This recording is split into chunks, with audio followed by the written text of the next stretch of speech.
In today's video, I'm going to teach you how to use Blur tool in Photopea. First, open your browser and head to photopea.com.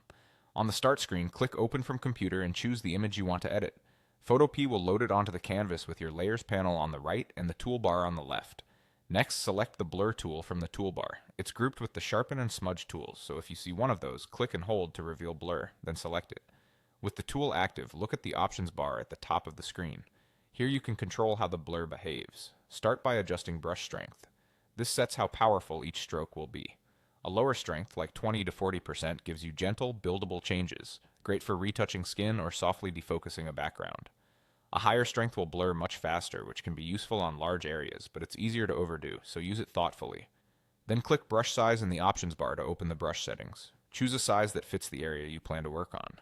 You can also tweak hardness here. A soft brush blends the blur smoothly into surrounding pixels, while a harder brush creates a more defined edge. For most natural results, a softer brush works best. Now paint directly on the parts of the image you want to blur.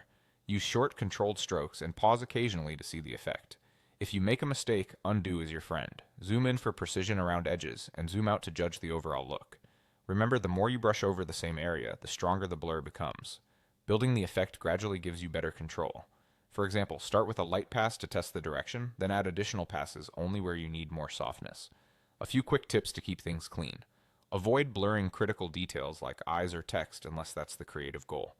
If you're blurring a background behind a subject, use a smaller brush to work carefully along the subject's outline, then switch to a larger brush for the broader areas.